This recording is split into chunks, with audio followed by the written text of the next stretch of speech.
નમસ્તે વિદ્યાર્થી મિત્રો, આજે એક ગુજરાતી શબ્દ સમૂહ 150 થી વધુ શબ્દ સમૂહનો એક લેક્ચર છે. અવનવા શબ્દ સમૂહ છે. આપ એકવાર અવશ્ય આને નિહાળજો. જોઈએ પ્રથમ, દેવોની નગરી હોય એને શું કહેવાય? અમરાપુરી. ઘરની બાજુની જે દિવાલ હોય એને આપણે શું કહીએ છીએ? કરો. સામાન્યથી કોઈનામાં વધારે જ્ઞાન હોય તો એને આપણે શું કહીએ છીએ? અતિ જ્ઞાન. એના પછી પગે ચાલવાનો જે કાચો રસ્તો હોય એને પગદંડી તરીકે ઓળખવામાં આવે છે. વાદળોનો જે સમૂહ છે એને આપણે ઘન દળ કહીએ છીએ. આપણા અંગૂઠા છે અને અંગૂઠાના પાછળની જે આ આંગળી છે એને આપણે તર્જની તરીકે ઓળખીએ છીએ. ઘી આપવાનું જે સાધન હોય તો ઘી પીરસવાનું વાસણ હોય એને આપણે વાઢી તરીકે ઓળખીએ છીએ. છાપરાના છેડાવાળો ભાગ એને આપણે નેવું કહીએ. શું કહીએ? નેવું તરીકે ઓળખીએ છીએ. જીત સૂચવનારું કોઈ ગીત હોય જે ઢોલ નગારાવાળું વાગતું હોય એને આપણે જયગીત તરીકે ઓળખીએ છીએ. જેનું મૂલ્ય આંકી ન શકાય, જેનું મૂલ્ય શું છે ખબર નથી, એને આપણે અણમોલ કહીએ છીએ અથવા તો અમૂલ્ય કહેવામાં આવે છે. રાત્રિના અંધકારમાં ટમટમતું જે જીવડું હોય એને આપણે આગિયા તરીકે ઓળખીએ છીએ. વાદળાની ગર્જના અને વીજળી થતો જે વરસાદ આપે ને ગાજવીજ સાથેનો વરસાદ કહેવાય. રાત્રે તીણા અવાજે જે બોલતું જીવડું હોય એને આપણે તમરું કહીએ છીએ. ટમટમતું જીવડાના આજ્ઞા કહેવાય. તીણા અવાજે બોલતું હોય એને આપણે તમરા તરીકે ઓળખીએ છીએ. જે ત્રણ બાજુ પાણી હોય એને આપણે દ્વીપકલ્પ તરીકે ઓળખીએ છીએ. બે મોટા સમુદ્રને જોડી દે એવી જે ખાડી હોય તો સામુદ્રધુની કહીએ છીએ. અને બે મોટા સમુદ્રને અલગ કરી દે એને આપણે સહયોગી ભૂમિ તરીકે ઓળખીએ છીએ. હાથ પરની જે રોકડ રકમ આપણા પાસે જે છે એને આપણે સિલક તરીકે ઓળખીએ છીએ. ગાડાનો રસ્તો હોય એને ચીલો કહેવાય. અહીં આપણે જાતે જે પગે ચાલવાનો રસ્તો ને આપણે પગદંડી કહેતા હતા. દૂધ દહીં રાખવાનું જે માટીનું વાસણ આવતું હતું એને આપણે ઘોરસી તરીકે ઓળખીએ છીએ. સંગ્રહ કે સ્વીકાર કરનાર સંગ્રહ કે સ્વીકાર ન કરે તો એનો અપરિગ્રહ કહેવાય. જો સ્વીકાર કરે તો એનો પરિગ્રહ કહેવાય. ટચલી આંગળી, પહેલી આંગળી હતી એને આપણે શું કીધું? તો અહીંયા આપી દીધું તો એને આપણે તર્જની કીધી હતી. હવે ટચલી આંગળી છે એને શું કહીશું? કનિકા કહીશું. શું કહીશું? કનિકા કહીશું. અને જે રીંગવાળી આંગળી છે એને અનામિકા કહેવાય. શું કહેવાય? અનામિકા તરીકે ઓળખીએ છીએ. સાંજનું જે ભોજન કરતા હોય એને વાળું કહેવાય. રાત્રે જે ફરે એને આપણે નિશાચર કહીએ છીએ.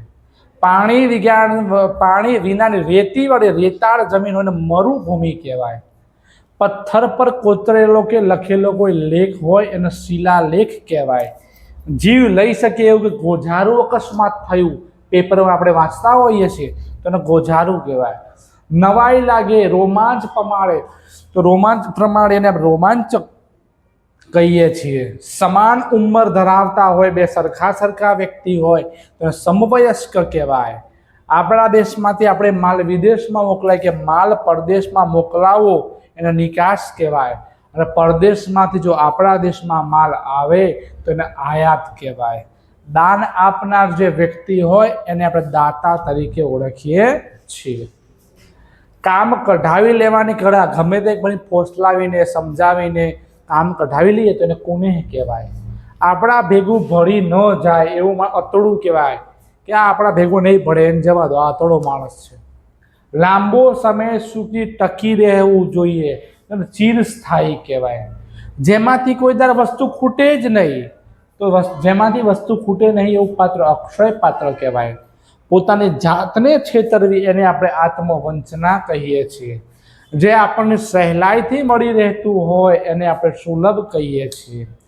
દરિયામાં જે વહાણ ચલાવતા હોય એ વ્યક્તિને ખલાસી કહેવાય. કોઈ એવી વસ્તુ કોઈએ કહી દીધી જે આપણાથી સહન નથી થતી કે સહન ન થઈ શકે, અસહ્ય એટલે સહન ના થાય. સંદેશો પહોંચાડનાર જે સેવક હોય એને આપણે દૂત તરીકે ઓળખીએ છીએ. આપણા ગયેલા જે પેલા ટપાલી જે ટપાલ આપવા આવતું હતું એ પણ દૂત કહેવાય. ઇન્દ્રનો જે હાથી હતો એ હાથીને આપણે ઐરાવત તરીકે ઓળખીએ છીએ. કુસ્તી કરવાની જે જગ્યા હોય એને આપણે અખાડો કહીએ છીએ. ક્રિકેટનું હોય તો મેદાન કહેવાય, તો આમ અખાડો કહેવાય. પાણીનો ધોધ હોય તો જળધોધ કહેવાય. શસ્ત્રોથી સજ્જ થયેલું હોય તો શસ્ત્ર સજ્જ કહેવાય. કદી પણ ન બની શકે તેવું હોય, અસંભવિત, આ કદાચ થાય એવું જ નથી, અને જે થઈ શકતું હોય, જે બની શકતું હોય એને સંભવિત કહેવાય. બે જણા વચ્ચેનું જે યુદ્ધ થતું હોય એને દ્વંદ્વ યુદ્ધ કહેવાય. પગથી લઈને માથા સુધી, પગમાં નખથી લઈને માથાના શિર સુધી નખશીક તરીકે ઓળખાય. ઘેર ઘેર જઈને જે ભિક્ષા માંગી એને માધું કરી કહેવાય. આપણા આંખો આગળ ખડું થઈ ગયું જે ચિત્ર હોય એને આબેહૂબ કહેવાય. કોઈ બનાવ બની ગયો ને આપણે કીધું મોબાઈલ જાગી જાય, ઓ બાપરે આ શું થયું, તો આ આબેહૂબ બનાવ બની જાય. ઉપર જણાવ્યા મુજબ તો એને ઉપયુક્ત કહેવાય. જરાવાસમાં નાશ પામે, તૂટી જાય, એનું અસ્તિત્વ ખતમ થઈ જાય અને ક્ષણ ભંગુર તરીકે આપણે ઓળખીએ છીએ. પોતાના વખાણ, હું તો આવો માણસ છું, હું સારો માણસ છું, તો પોતાના વખાણ જાતે કરીએ અને આત્મશ્લાઘા કહેવાય. શેષ રાખ્યા વિના ભગાય જ નહીં કોઈ દિવસ, તો અવિભાજ્ય કહેવાય. જેને ભાગી શકાય એને વિભાજ્ય કહેવાય. જે ઘણા બધા રૂપ ધારણ કરી લે એને આપણે બહુરૂપી તરીકે ઓળખીએ છીએ. લેખકે ધારણ કરેલું નામ એને ઉપનામ પણ કહેવાય. એને બીજે તખલ્લુસ તરીકે પણ ઓળખવામાં આવે છે. સબ એટલે જે મનુષ્ય મૃત્યુ પામ્યા હોય એના ઉપર ઓઢાડવાનું જે કપડું હોય તો એને કફન કહેવામાં આવે છે. હવામાં ઉડતા ધૂળના જે કોટા હોય એને ડમરી કહેવામાં આવે છે. જાતે જે સેવા કરવા જાય એને સ્વયંસેવક કહેવાય. અમૃત જેવી જે મીઠી નજર રાખતો હોય એને અમી દ્રષ્ટિ કહેવાય. આપણું ઘર છે ને, ઘરની પાછળની જે ભીત છે એ ભીતને પછીત કહેવાય. શું કહેવાય? પછીત. હઠપૂર્વક આગ્રહ કરનાર શું કહેવાય? હઠાગ્રહ કહેવામાં આવે છે. ઘરની આગળનો ભાગ હોય તો હોસરી કહેવાય. ખેતર કે ગામની જે હદ હોય એને શું કહેવાય? સીમ કહેવાય. સીમા નહીં. સોના ચાંદી ઉપર રંગીને કારીગરી કરતું જે હોય ને મીના કારીગરી કહેવાય. વૈરાગી કોઈ બાવો હોય તો એને અવધૂત તરીકે ઓળખીએ છીએ. એક જ નામથી ઓળખાતો લોકોનો સમૂહ હોય ને શું કહેવાય? કોમ. શું કહેવાય? કોમ. જ્યાં ઘણા રસ્તા મળતા હોય એવું કોઈ સ્થળ હોય તો આપણે ચોકડી કહીએ છીએ, જ્યાં નાકું કહેવાય. આપણને બહુ તાવ આવ્યો હોય ને, ડૉક્ટર જે આપણને તાવમાં આપે છે મોઢામાં નાખીને, એને થર્મોમીટર કહેવાય. ડૉક્ટર જે આપણને ચેક કરે છે એને ટેથોસ્કોપ તરીકે ઓળખવામાં આવે છે. ભેગા મળવું તે એને સંજોગ કહેવાય. અલગ થવું તો એને વિયોગ કહેવાય. યાત્રાનું સ્થળ યાત્રાધામ કહેવાય. આવી ગયું. જો જુદા પડવું તો વિયોગ કહેવાય. પાણી જેવું પોચું તો પાણી પોચું.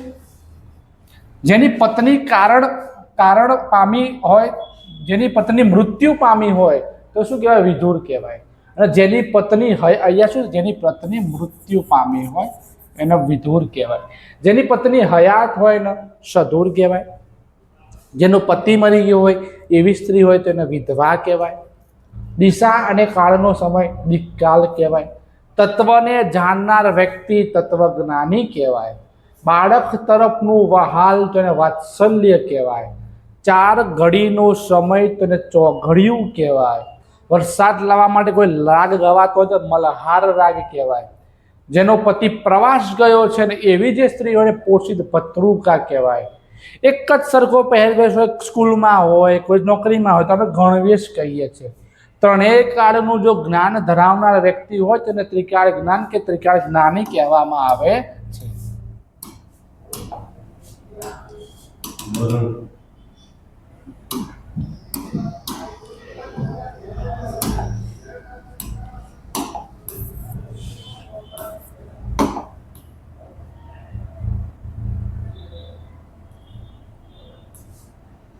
નેક્સ્ટ જોઈએ આપણે આગળ.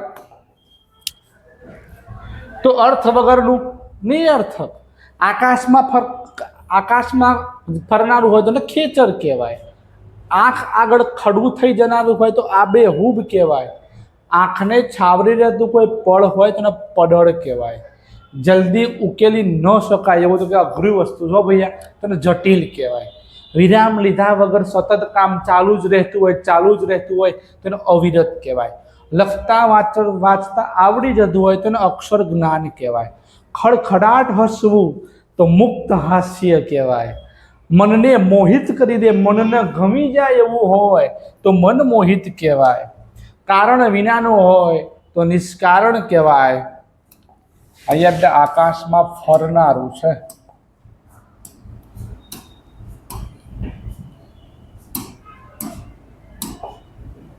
આકાશમાં ફરનારું.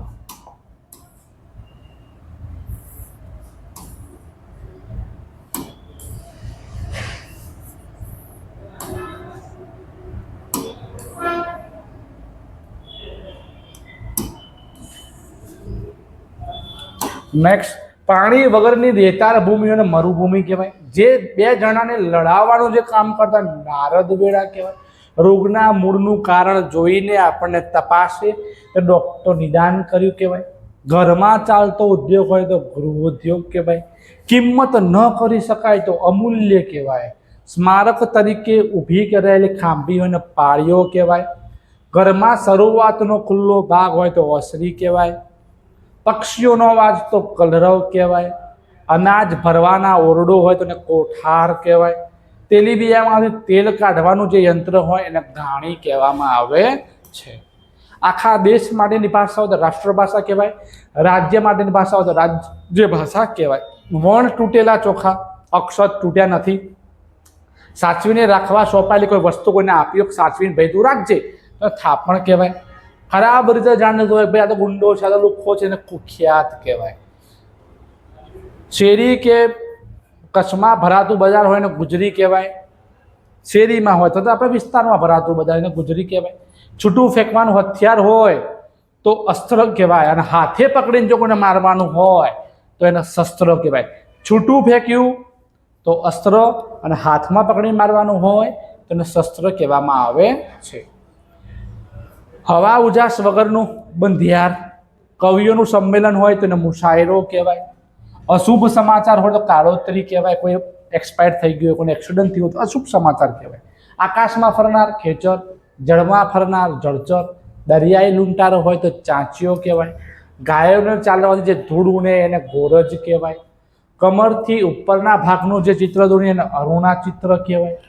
ભાષણ આપતો હોય ને વક્તા કહેવાય. જે ભાષણ સાંભળવા પબ્લિક બેઠી હોય ને શ્રોતા કહેવાય. એક વસ્તુ આપીને હું બીજી કોઈ વસ્તુ લઈ લઉં તેને વિનિમય કહેવાય. પોતાની મેટે જાતે પ્રગટ થતું હોય તો કે સ્વયંભૂ કહેવાય. જોઈએ એટલું જ વાપરવાનું તો કરકસરપૂર્વક વાપરવાનું, કરકસરિયું. એકબીજામાં ભળી ગયેલું બેના જીવ મળી ગયા હોય ને તો કે ઓતપ્રોત. પગે ચાલીને કોઈ વસ્તુ વેચતા હોય સોસાયટીમાં, ગલીઓમાં તો ફેરીઓ કહેવાય. કાગળ વેચનાર વેપારી હોય તો કાગદી કહેવાય. જે હંમેશા બદલાતું જ રહે, એમાં પરિવર્તન થતું રહે તો પરિવર્તનશીલ કહેવાય.